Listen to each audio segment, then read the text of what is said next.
Hello and welcome to TTV.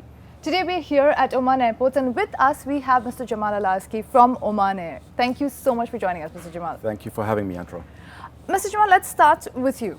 How long have you been with the company and what's your role? Can you describe your role? Wow. So I joined Oman Air in 2009, so it's been a while since I joined the airline industry or rejoined the airline industry. Held various roles. I started as a sales manager in Oman, looking after the government and corporate accounts. And then I progressed through the company, and today I'm the regional vice president, and I look after the commercial sales in Europe, the Middle East, and Africa. And can you tell me about your journey? A little bit about it. Key milestones. Key milestones. I think a lot of people, when I first joined Oman Air as a sales manager, it was more of a horizontal move for me in terms of overall, let's say, position and so on. And a lot of people asked me, why are you doing it? And I said, well, I started my career in aviation, moved into the airline industry, and I always had the passion to come back to the airline industry. So I did have a few jobs in between, key jobs that actually gave me the skills, the knowledge to come back to the airline industry.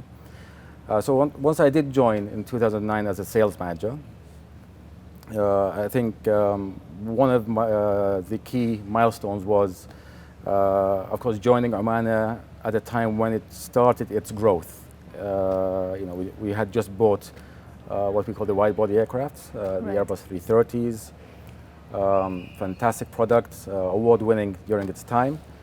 And then that's when we were able to sign up a lot of, let's say, agreements and contracts with various customers.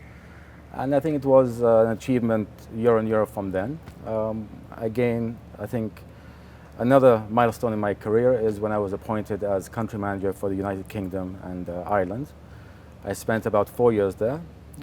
Again, a massive learning curve for me, great success.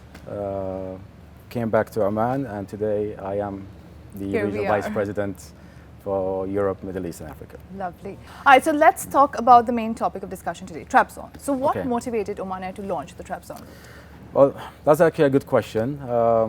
It basically comes down to the uptake of the huge increase in demand to Trapzone. Of course, also, we wanted to give an opportunity or a choice, a better choice to our guests to select from, and Trapzone was one of the destinations our customers were asking for. So we did listen to our customers.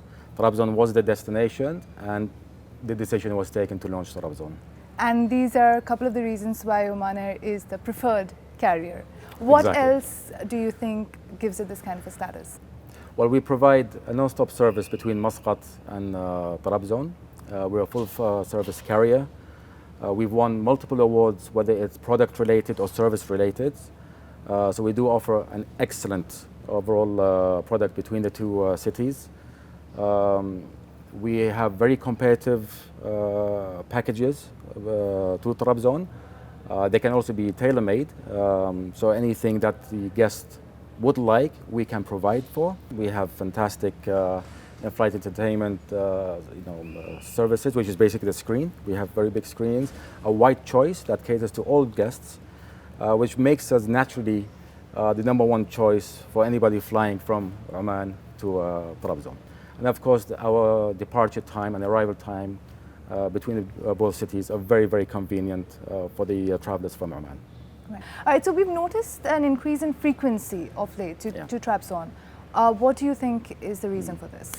Well, yes, this takes us to the earlier question, the increase in demand. So after listening to our customers, and we decided to launch the destination, Trapzone. The positive feedback was excellent. The flights were doing very well, and the demand increased more and more. So we had to cater to our guests, and the reason why we increased an additional, increased the frequency from 3 to 5 flights a week between the two cities. Right. You were talking about being competitive packages. Yes. So let's talk about the pricing strategy and why do ticket prices vary?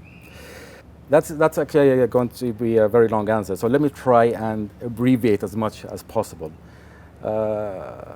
Fares sort of, let's say, are not static because of the variables that go into it. One of them is supply and demand. One of them is the fuel cost, the overhead cost,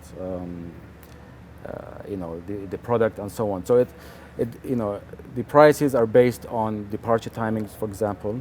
So there's a lot of variables that go into why would a price or why would a fare in any airline be variable and not static, as most customers would be used to when buying other products. Right. All right. Final question. What plans for the future after Trapzone? What can we expect? Well, this is Oman, so obviously we're always looking at exciting new destinations, whether it's for business or leisure. So it's probably too early to announce anything at the moment, but I can confirm that yes, we are looking at more exciting destinations that will cater to our guests in Oman and of course across the network. We'll wait for the surprise then. Definitely. Mr. Jamal, thank you so much for joining us. It's been an absolute pleasure. Thank you, Antara, for having us, and excuse all the background noise. Thank you. All good. For more updates, stay tuned and keep watching TTV.